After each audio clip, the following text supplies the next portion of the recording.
चलिए पंचायत चुनाव से जुड़ी एक बड़ी अपडेट आप तक पहुंचा दें, जहां पर भोपाल के ग्रामीण क्षेत्रों में धारा 144 लागू कर दी गई है। बिना इजाजत राजनीतिक कार्यक्रम, जुलूस, रैली पर रोक लगा दी गई है। साथ ही बारात में आतिशबाजी पर भी प्रतिबंध लगाया गया है। सभी लोगों को जमा करने होंगे लाइसेंसी हथियार। तो ये बड़ी अपडेट पंचायत चुनाव से जुड़ी हुई आप तक पहुंचा दें, जहां सभी लोगों को जमा करने होंगे लाइसेंसी हथियार। उसके साथ ही धारा 144 भोपाल के ग्रामीण क्षेत्रों में लागू कर दी गई है। बिना इजाजत राजनीतिक कार्यक्रम, जुलूस, रैली निकालने पर भी रोक लगाई गई है और साथ ही बारात में आतिशबाजी पर भी प्रतिबंध लगा दिया गया है। तो तारीखों के ऐलान के बाद से लगातार कई तरह के अपडेट निकल के सामने आ रहे हैं, जिसको लेकर के एक और जानकारी, जहां पर भोपाल के ग्रामीण क्षेत्रों में धारा 144 लागू कर दी गई है और इसके साथ ही किसी भी तरीके की रैली, जुलूस निकालने पर रोक लगा दी गई है। आतिशबाजी बारात के दौरान उस पर भी प्रतिबंध लगा दिया गया है और साथ ही सभी लोगों को जमा कराने होंगे लाइसेंसी हथियार। तो तमाम तरह के निर्देश निकल के सामने आए हैं पंचायत चुनावों की तारीखों के ऐलान के बाद से, जहां पर बारात में आतिशबाजी करने पर भी प्रतिबंध लगा दिया गया और इसके साथ ही जिन लोगों के पास लाइसेंसी हथियार हैं उन लोगों को वो जमा करने होंगे।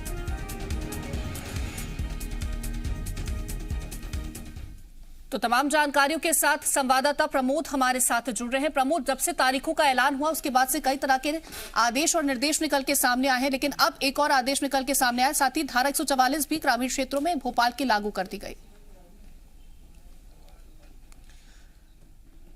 देखिए, आचार संहिता पंचायत चुनाव की लगी हुई है और ऐसे में व्यवस्था बनाने के लिए ये धारा 144 के तहत आदेश जारी किया गया है। भोपाल कलेक्टर अविनाश लवानिया ने आदेश दिए हैं, कोई भी राजनीतिक जुलूस या कार्यक्रम नहीं होंगे और इसके साथ साथ जो आतिशबाजी होती है उस पर भी रोक लगाने का आदेश दिया गया है और शांति व्यवस्था बनी रहे, इसी के मद्देनजर जो लाइसेंसी शस्त्र हैं उनको जमा करने का भी आदेश जारी किया गया है। ये तमाम जो आदेश हैं वो भोपाल कलेक्टर अविनाश लवानिया ने दिए हैं और भोपाल का जो ग्रामीण क्षेत्र है, पंचायती क्षेत्र है, वहां पर ये आदेश लागू होंगे।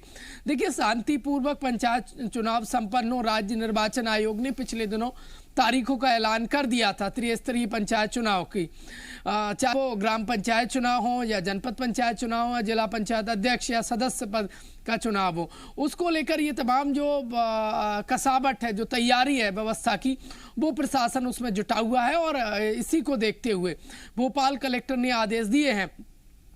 एक समय सीमा तय की गई है, तमाम अधिकारियों को आदेश दिए गए हैं कि जो लाइसेंसी शस्त्र हैं उनको समय सीमा में जल्द से जल्द जमा करवाए जाएं और कहीं कोई देरी ना हो और किसी लापरवाही के चलते जो पंचायत चुनाव है उसमें शांति व्यवस्था ना बिगड़े, इसी के मद्देनजर ये आदेश निकाला हुआ है।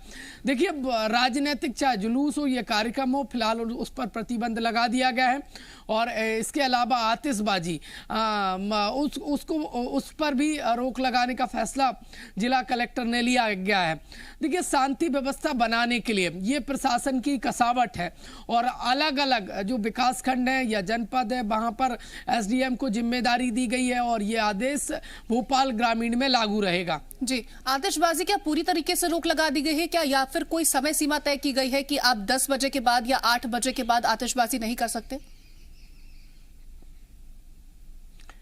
देखिए, अब तक जो जानकारी निकलकर सामने आई है वो ये है, कीर्ति के जो कई नेताओं के दौरे होते हैं और उस दौरान जो आतिशबाजी होती है और उस पर प्रतिबंध लगाने का फैसला लिया गया है। साफ तौर पर आतिशबाजी को लेकर आदेश में बयान नहीं किया गया है, लेकिन इतना साफ है जिस तरीके से पंचायत चुनाव शांतिपूर्वक संपन्न कराने की प्रशासन की तरफ से बात कही जा रही है और जुलूस और राजनीतिक आयोजनों पर जो रोक लगाई गई है, तो लाजमी है कि जो आतिशबाजी की जाती है, कई बार माननीय जब पहुंचते हैं तो उस दौरान तो बीते कई दिनों से हम देख रहे हैं कि लगातार कई तरह के दिशा निर्देश निकल के सामने आ रहे हैं। बीते दिनों हमने देखा कि तबादलों को लेकर के भी निर्देश दिए गए, साथ ही यह भी कहा गया कि जिन जगहों पर चुनाव होने हैं वहां पर किसी तरह का कोई नया काम ना किया जाए।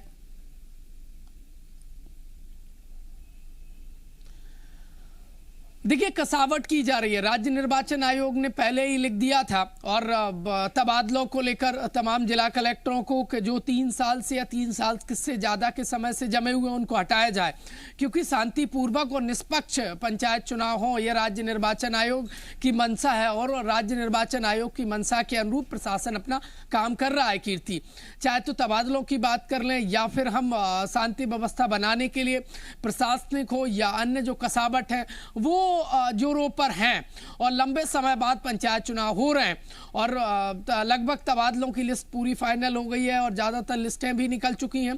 और अब ऐसे में ये धारा 144 के तहत ये आदेश निकाला गया है। कई और जिलों में भी देखिए पूरी गाइडलाइन बना ली गई है। जल्दी आदेश धारा 144 तो गाइडलाइन बना ली गई है, आदेश जल्दी पारित भी कर दिया जाएगा उसको लेकर के साथ ही। और धारा 144 जो है वो कई ग्रामीण क्षेत्रों में भी लागू कर दी गई। फिलहाल प्रमोद, आप हमारे साथ